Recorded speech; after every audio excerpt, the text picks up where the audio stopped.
We're going to continue on our journey here, and we're going to build off of what we talked about this morning relative to the economy, economic development, generally what's occurring in different regions down here in Southern California, and really focus in on bioscience and what's occurring here in Los Angeles County and how that can really impact the statewide economy here in California. And to lead us through that will be our president, Supervisor Keith Carson.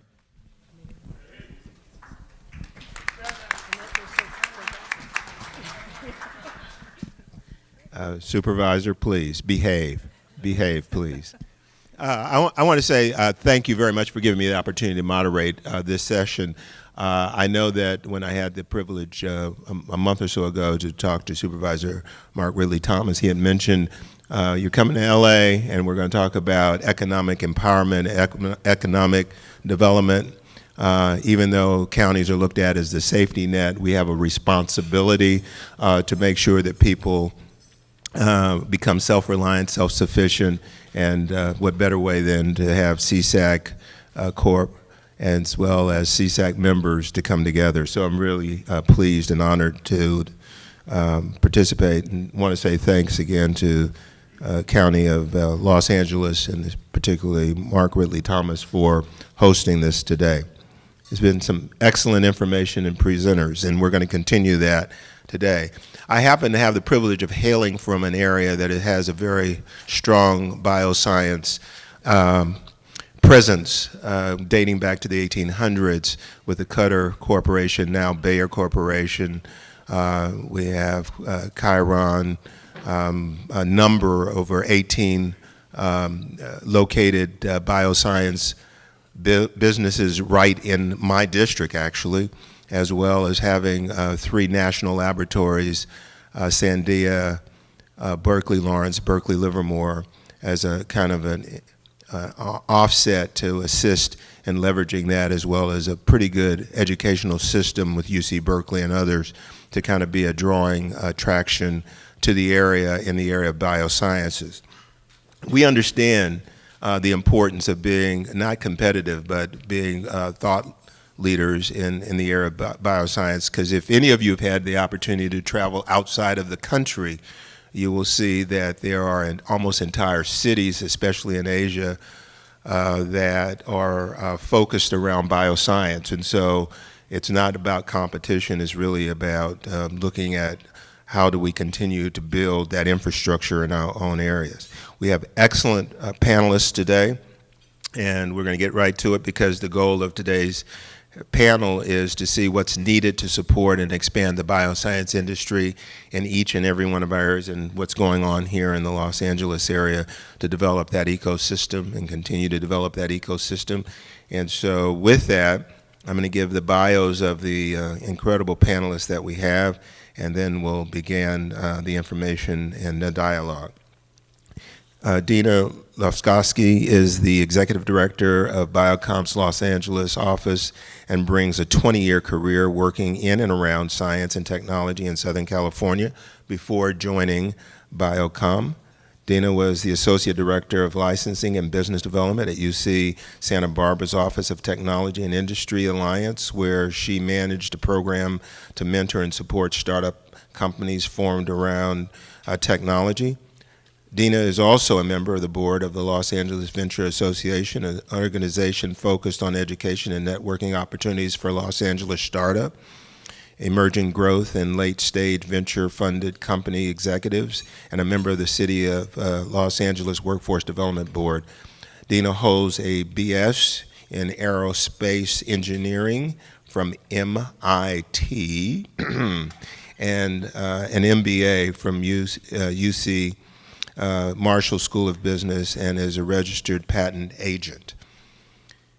Susan Weinham Banister is a PhD, and she's president and CEO of Biomedical Growth Strategies, LLC, managing partner, Biomedical Innovations Advisors, LLC.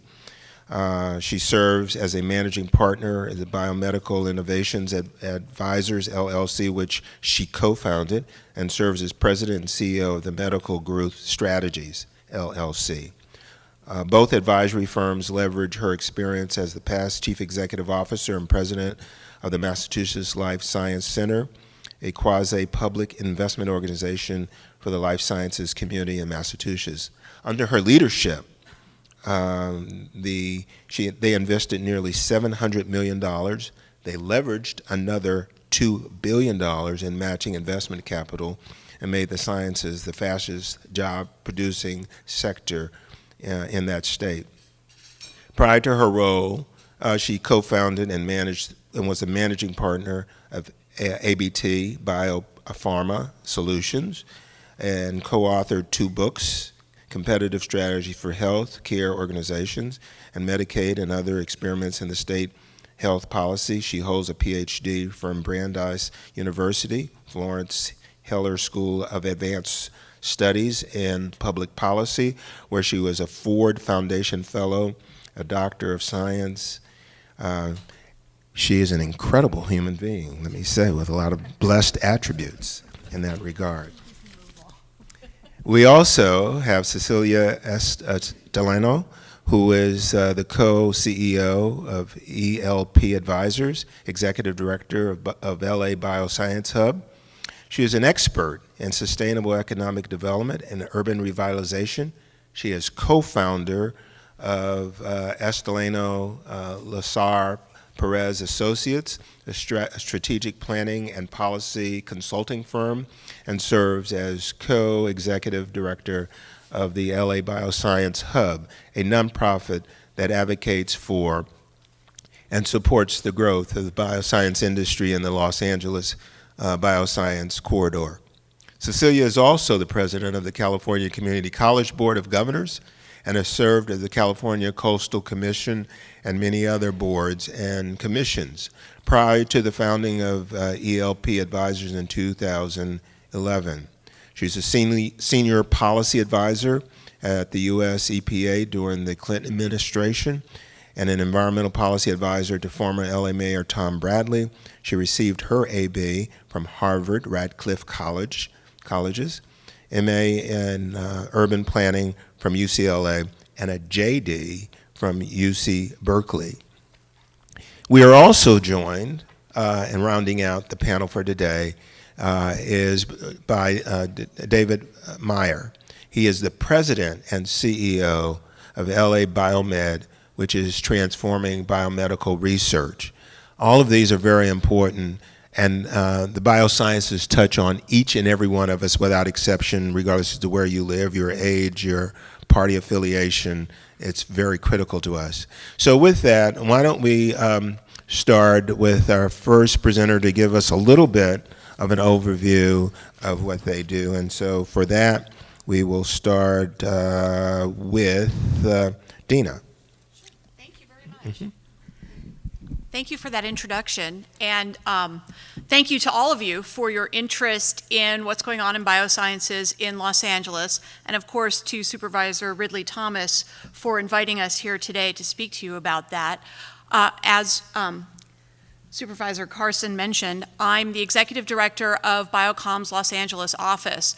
BioComm is a life science trade organization that has been supporting this industry for more than 20 years, primarily focused on our headquarters in San Diego. A year and a half ago, we opened a Los Angeles office, and we now have a focus actually throughout the state. And one of the things that we're trying to do is to bring all of the benefits and support that we've given to this industry in San Diego to Los Angeles and to the other regions that we support.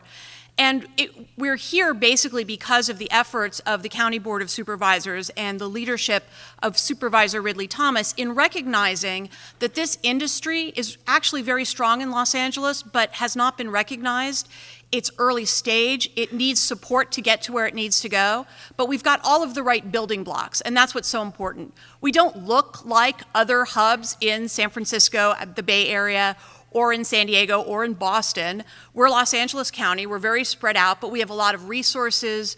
We have all of the, we have world-class universities between USC, UCLA, Caltech, and research hospitals, of course, LA Biomed.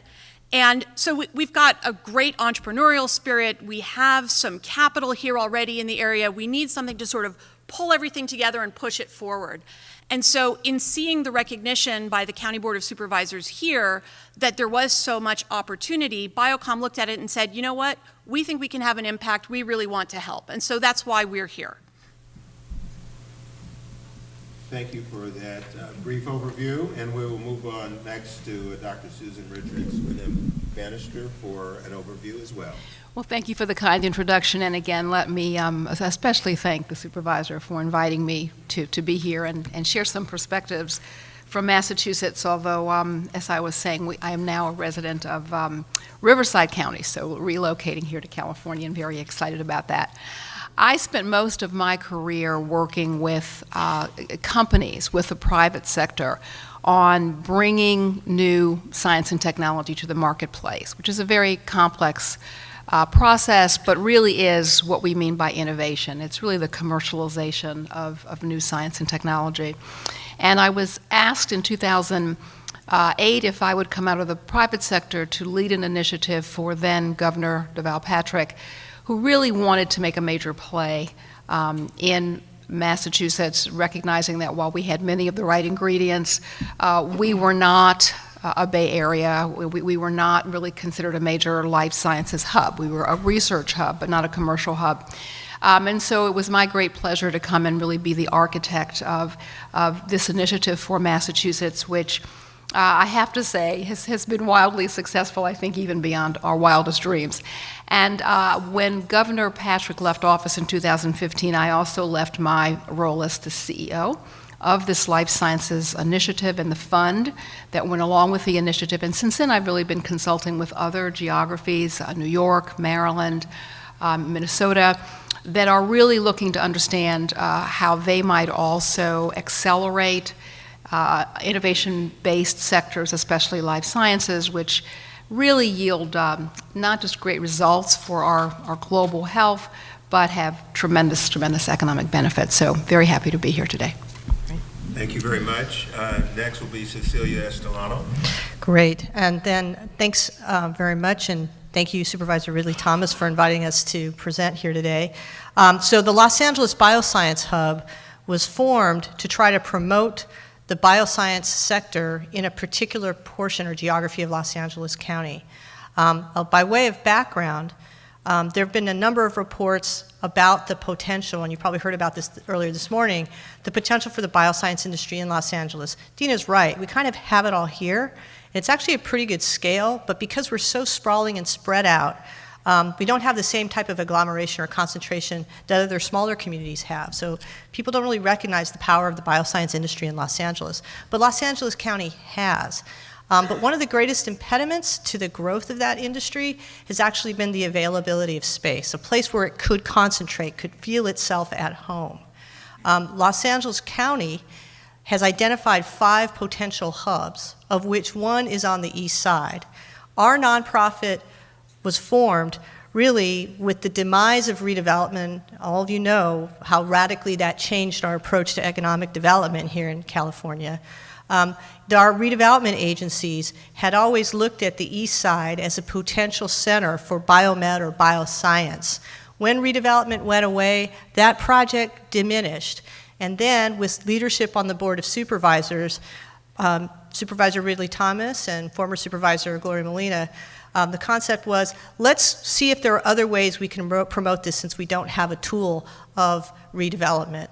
Our nonprofit was formed with some starter seeds funding from the County of Los Angeles, and with the mission of promoting the east side as a potential place for bioscience companies to land.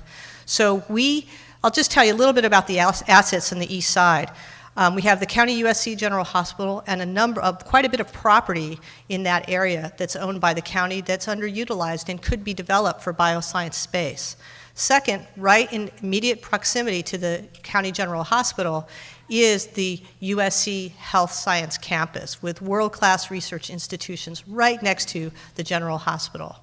We also have a few miles down the road, quite literally a few miles down the road, Cal State Los Angeles, which is now in the process of building an incubator called Biospace LA. It also received some seed funding from the County of Los Angeles. We also have an international blood plasma manufacturing firm, Grifols, that is located on that side of our corridor, who has really put a stake in the ground in Los Angeles and has invested heavily in growing their company, employing our residents, and made great relationships with graduates of Cal State LA. So we have some intrinsic assets here, including an industrial corridor that, while it has a low vacancy rate, really could be repositioned to be the receiver site for a lot of companies that are looking for space. So LA Bioscience Hub, our job is to help promote this area, help it transition to higher value added uses like bioscience, connect developers with end users, with architects, with professionals who can help build the space. And then secondly, really importantly, make sure that we connect the companies that we attract to this area to the talent base of the East Side. We have East LA Community College, Cal State Los Angeles, Cal Poly Pomona, a whole series of institutions of higher education that are producing top-notch STEM graduates.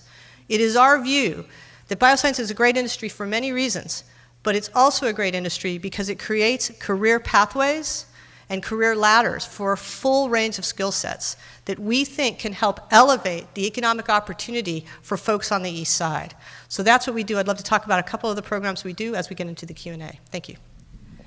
Thank you very much. The President and CEO of LA Biomed, David Meyer. So thank you for this opportunity, and I have always been on the opposite side of the field from Mark Ridley Thomas. You're welcome. We both grew up in Los Angeles, Southern League. He went to Manual Arts High School, I went to Los Angeles High School. We've been rivals probably long before either of us were there. Then he went to USC and I went to UCLA, and so there it was again. But now we're on the same team, and the team is bioscience. That's with a capital B and a capital S. Did I really say that? Anyway, I want to give you a little bit of a history, the 60-second history of LA Biomed, and then tell you what we are doing and how this relates to some of what was already discussed here.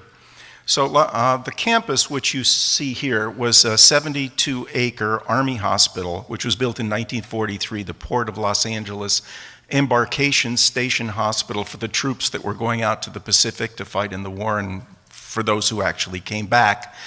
In 1946, County General Hospital, and this was just mentioned, was overcrowded even though it had 1,000 beds or close to it. And between you and me, they also wanted to dump their tuberculosis patients somewhere else. So they acquired from the Army 72 acres here for $46,000 in 1946, and it became the second county hospital, which was Harbor General Hospital.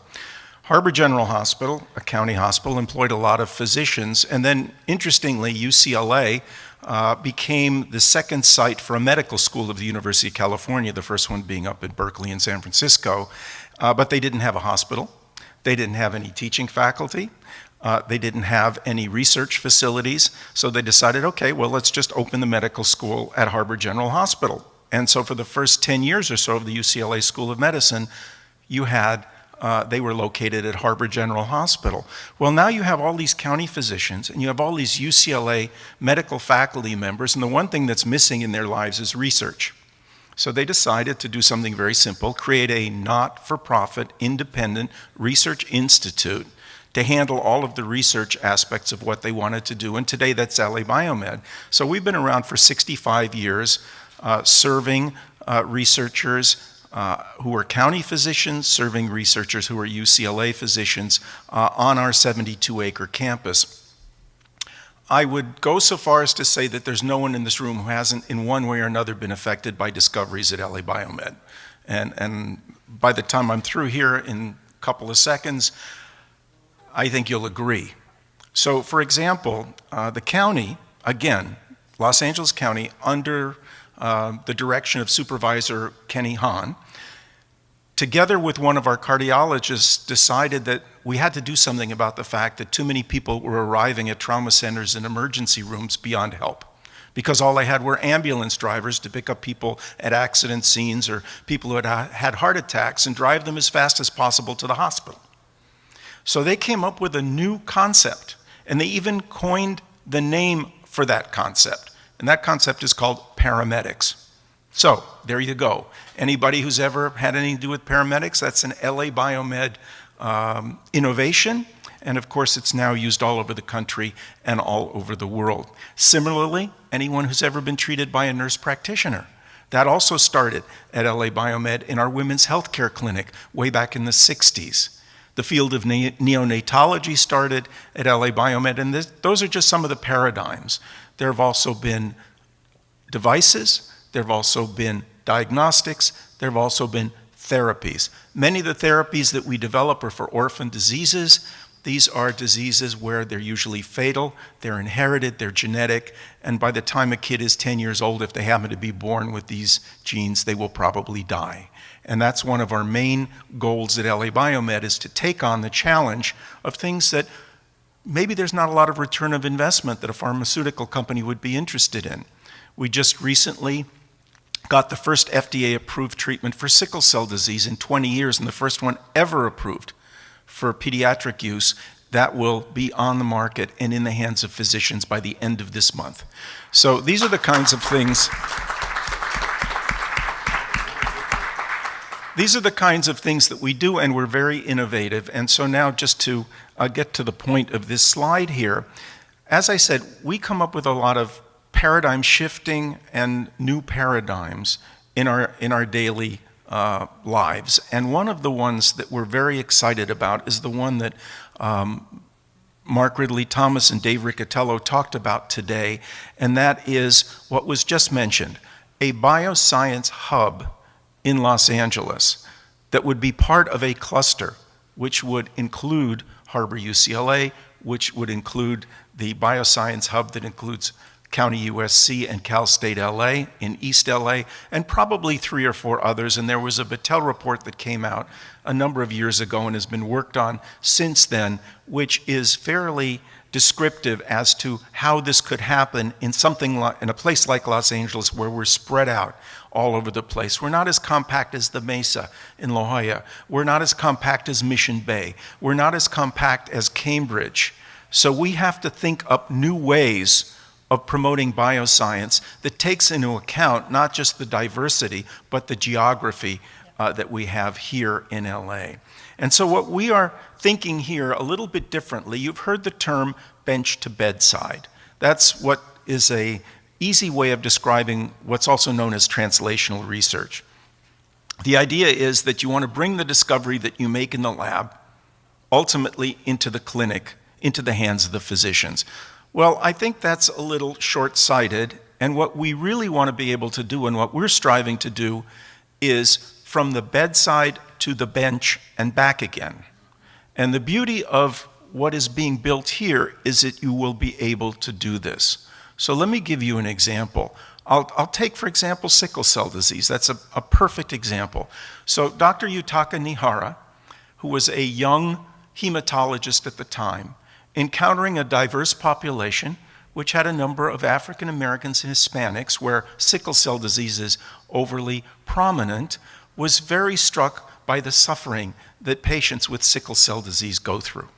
And he discovered that in what is currently the hospital, which is Harbor UCLA Medical Center, and then went to his laboratory and worked for a number of years to figure out what kind of a therapy could be used to treat sickle cell disease.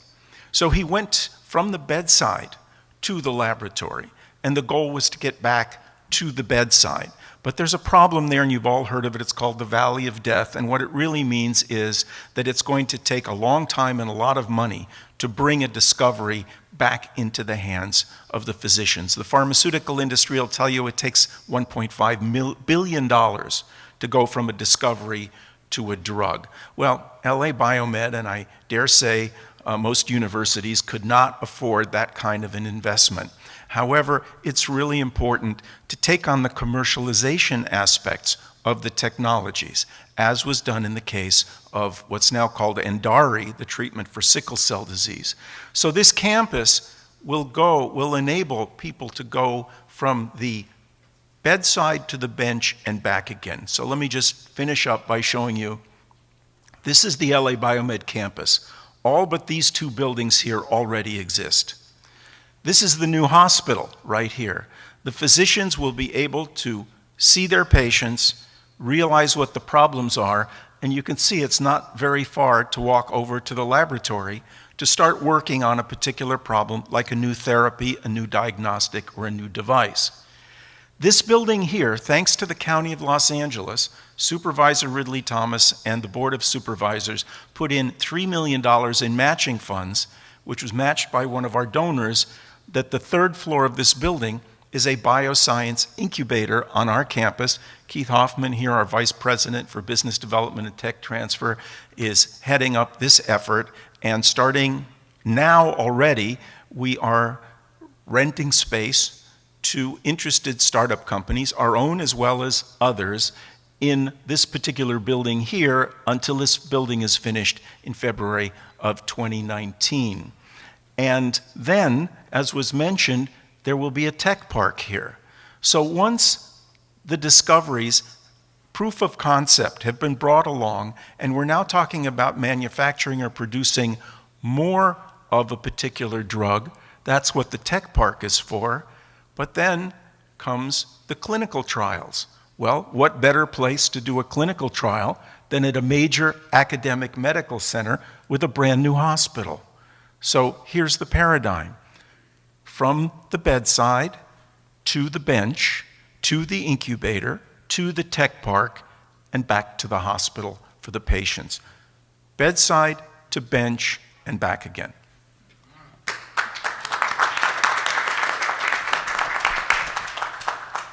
I think it's only appropriate that the first question goes to a registered patent agent, I think, making that connection, right?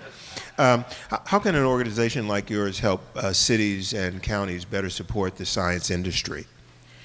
That's a great question. Thank you. And you know, it's interesting. I think that David actually touched on one of the things that is most important here in terms of future development of this industry. I think that we have an issue with real estate where we don't have enough spaces for the companies that are being developed out of the innovation and research to go into an incubator.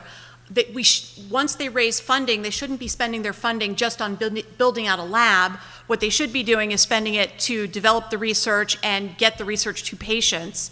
And then they need to graduate from those incubators into multi-tenant spaces such as a research park. So I think that cities and counties, what they can do the most for areas like Los Angeles that don't already have enough of this space is put incentives in place to help developers take the leap that there will be a market here. We all know that there's a great market here in LA County, but real estate developers are a little bit more conservative, and we need to help them find a way to take that leap.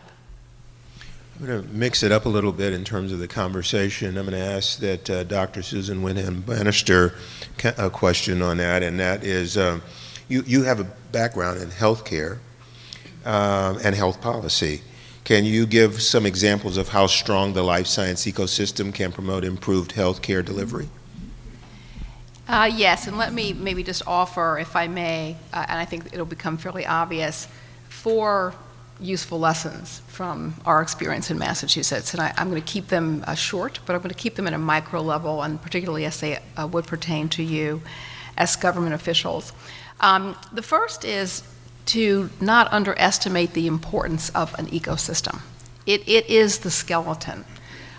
It really is the structure that enables the acceleration of translational research, partnerships and collaborations between healthcare providers, larger companies, small companies, academicians, which translate into improvements in healthcare delivery.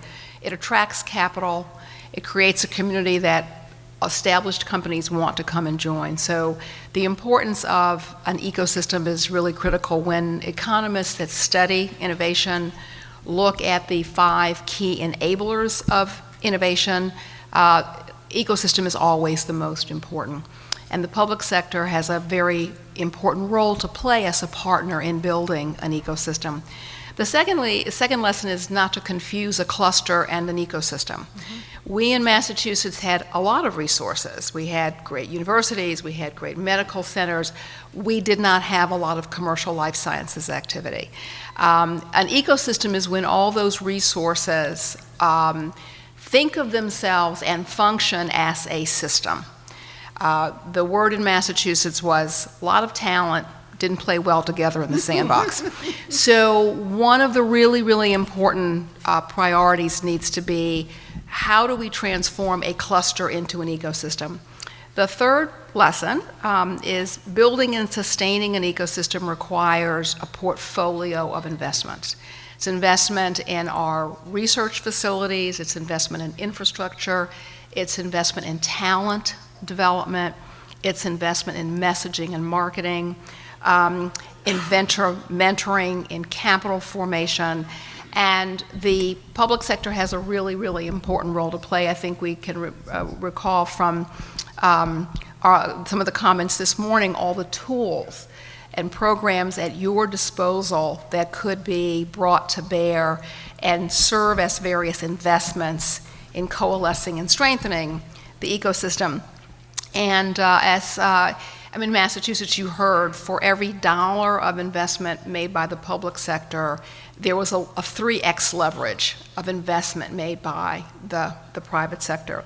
And finally, the benefit of a single entity that gets up every day and thinks about the care and feeding of the ecosystem, not in a way that is redundant or replicative or competitive, but looking to see how resources can be coordinated, where the gaps are. How that translated in Massachusetts to better healthcare delivery was better collaboration between industry and academia and our medical centers. Programs whereby entrepreneurs could come into our medical centers and exchange ideas with providers about new technology. Rethinking the roles that our medical centers had about not just being deliverers of care, but how did they contribute to the formation of new treatments and therapies and devices. So a great change in mindset. So it was a combination of the access, the partnership, the funding, investments in ecosystem, and infrastructure that translated into healthcare delivery results from our life sciences initiative. Thank you. Move over to Cecilia Estolano. Since we are getting a little bit clarity in terms of the definition of cluster versus ecosystem, and the ecosystem, in order for it to operate, has to be kind of a human resource factor.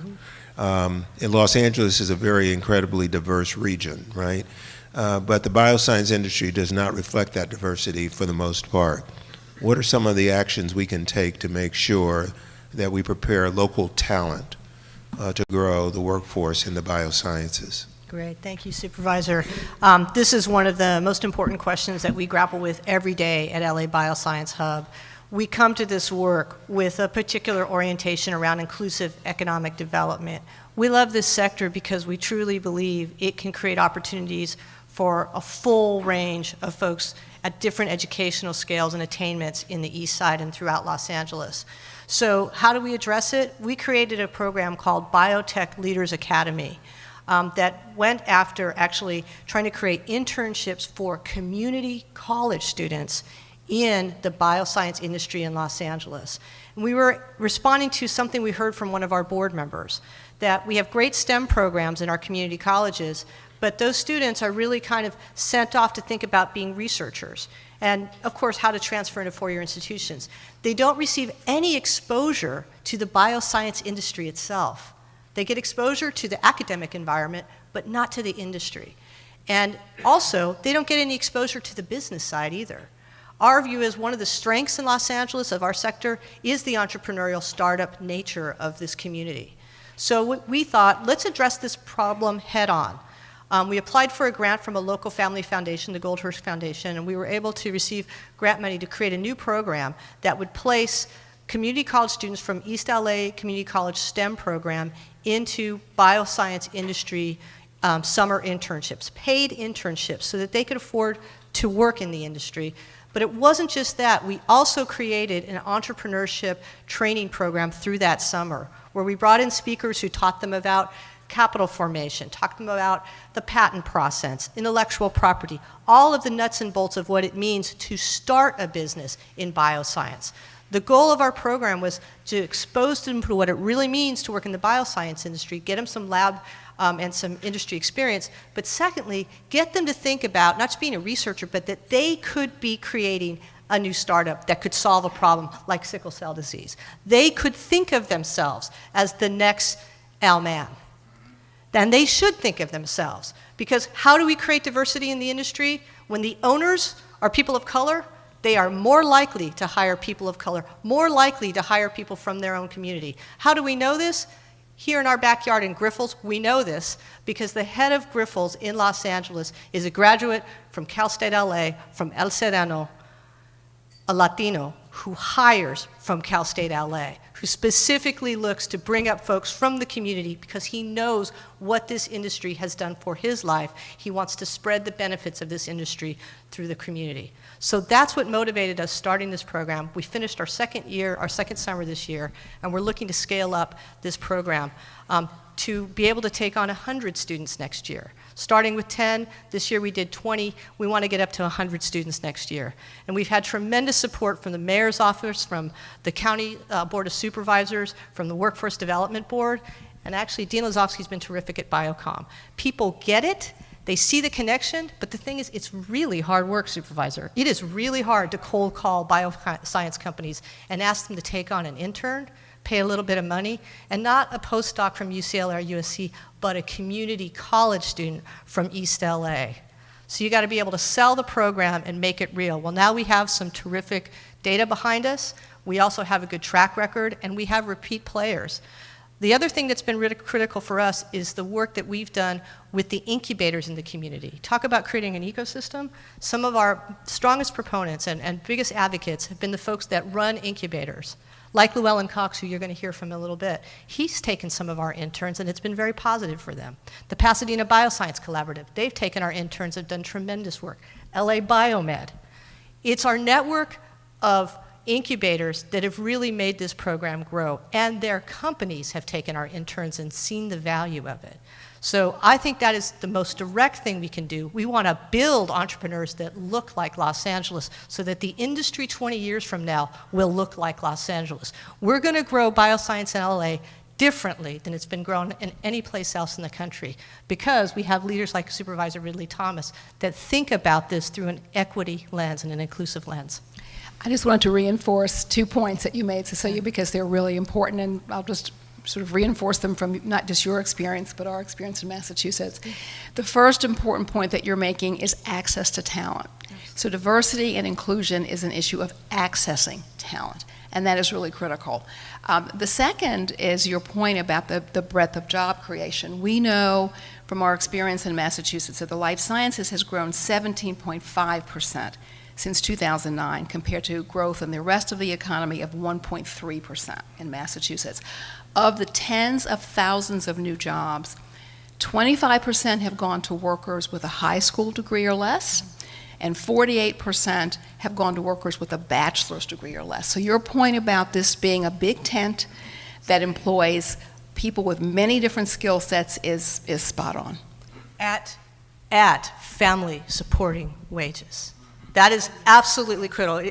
We didn't say it, but that's why we love this industry. It pays people well. If you get a credential at a community college to be a lab tech, you're entering the middle class, and you're part of building this ecosystem. Usually at wages higher than a comparable job, usually at wages that are higher than a comparable job in another industry sector. That is correct. Graham is getting ready to pull the hook on us, but I'm going to take one more question from the panelists and see if we have one or two questions from the audience. From David's point of view, we have regional policymakers here as counties. What would you like to see policymakers do to promote the industry in California counties? Well, I'll just cite chapter and verse here from the Battelle report. which stated very clearly that there are several issues, particularly as it relates to LA, but it relates to anywhere. The first was already mentioned, and that's space, lab space. And I think what we're seeing in LA County is that there's actually a lot of lab space and potential for a lot of lab space. UCLA is renovating its old hospital into lab space. You see the biotech park that we're doing. There's a lot of conversation about East LA and USC doing the same thing. So that's one thing that is absolutely essential. The second thing, of course, is capital, and we've talked about that. And you just mentioned the workforce, both in terms of numbers and in terms of diversity. One statistic that came out from this is that LA County trains more PhDs in STEM and particularly bioscience than the Bay Area and San Diego County put together. So it's not a question of educating, it's a question of retaining, because they're going to Cambridge and they're going to La Jolla and they're going to the Bay Area and so on. So that's really important, so we don't really have a workforce issue, we have a retention issue. And the last thing, of course, is marketing, is what the Battelle report said. And I think right now, I'll be blunt, I don't think we have a lot to market to be competitive, but we have a future that will enable us to do that once we establish these hubs, that they're up and running, and each on their own has its own identity and works together collaboratively throughout this massive geography that we have here.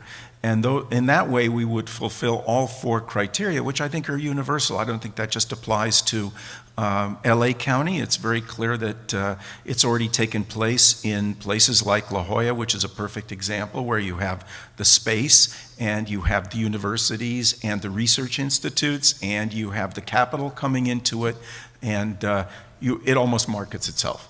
So I think that's the message then. Are those four items have to be brought into play if they are not already anywhere where you want to accomplish this task. We have just a short time left if there are any questions from the audience. So Supervisor Carson, if I may ask one, so for a moderate or smaller county, moderate size or smaller county, what's the first big step that they would need to take in order to move forward to try to cultivate economic development that's around bioscience? I'll take a shot, and then I'll start. I think Dina should probably jump in. First, know what you have. You really need to know what your assets are. What kind of bioscience do you already have? You can't grow it from scratch. So what are your great research institutions? What kind of intellectual property patents are you churning out from those research institutions? How many companies do you have? In what field? In what subfield within bioscience? So the first thing is know what you have. So first, that was exactly what I was going to say. But I wanted to say, and then step two is to start marketing. And this is something that David and I have classically disagreed about historically. Yeah, I'm with you on that. I think there is plenty to market right now in Los Angeles County. Yep. If you look at the latest PricewaterhouseCoopers reports on the healthcare industry across the nation and where we're getting VC investments, the LA area, the greater LA area, which doesn't include Orange County, but that's okay. You see that there is momentum building, that we are attracting capital from outside of the area. And if we can attract capital for outside of the area for companies such as the one that is solving sickle cell disease, then that is something to market. It's something to scream from the tops of the mountainside. So understand what you have, and then figure out how to market it so that you can help it grow. If you have an enormous industry, if you have assets and nobody knows about it, which is the situation we've been in for a long time, nobody will care. We have to tell everybody why they should care. I would agree with all of those, and I also agree there's a great story to be told. I would simply add to that, see what programs, tools, incentives you as a public administrator could add to the mix to strengthen what's there. And as a former redevelopment official, I'll say this. You always have the ability, if you own land, that's an important asset, and certainly Supervisor Ridley Thomas has showed how the county can leverage its ownership. Right. Second, if you don't own land, you have regulatory authority, zoning. You can make a place very attractive by making it very easy for these companies to move in. So your zoning capacity. Third, the incentive package you create. Fourth, and that could be, well, we can't, it's harder in California now to do tax increment financing, but there are some tools. And then fourth is that talent pool, right? There's a community college in every community in the state of California. That's one asset. You have Cal States. You have UCs. If you're fortunate enough to have UC and super fortunate to have a UC with a medical school, that's a built-in asset right there. So those are a few steps that I think universally, regardless of the size of your county, things to think about. Let me say as we wind down this, yes, Supervisor, this is your district. You get the last. No. I think so. No, I just wanted to ask Dana if she said she differed with David Meyer. Did I hear you say that earlier? Yes. Yeah, well, then I automatically agree with you. So then, no matter what you said. But I did want to say this in all seriousness. The point that was just made about leveraging public assets. The reason for having this conversation is to, in some ways, suggest that the resources that are at our disposal can help bring a lot of value to the environments in which we operate, our local economies. These resources that we are charged with being the public stewards of can help elevate the quality of life for our constituents and the communities of which we are collectively a part. That aggregates in terms of the power of, that is the economic power of the state of California. The second point, or the third point that I want to make in that connection is this. None of this is being talked about from the vantage point of altruism. In other words, I think we are appropriately inclined and or obliged to tap into the entrepreneurial impulses in the public sector. So every conversation that LA County will be having about leveraging its assets need to be thought about in terms of return on investment. Yeah. This is deal making from the public sector vantage point. And to the extent that that's the case, we can do a lot of good. We can help a lot of startups. We can help grow the economy, bring diversity and inclusivity, and do things that we thought unimaginable. And I think, Mr. President, that would conclude my remarks, and I want to thank you for your leadership in the panel as well for doing such a splendid job. We'll have that to be the last word. Let me just kind of say that we in the East Bay, in the Bay Area, are having the exact same conversations. We don't see ourselves as competitors with Mission Bay, having Novartis and having Bayer and having Chiron all in the same city for the most part. We're all talking about the same things. Biotech Partners is reaching into the community with kids who would never think about science and bringing them into the environment to see what it would be like for them to wear the white jackets. And it's amazing to see the outcome. And I think we can do that throughout all of California. With that, an incredible panelist, and I want to say thank you very much. Thank you again for hosting us and having this.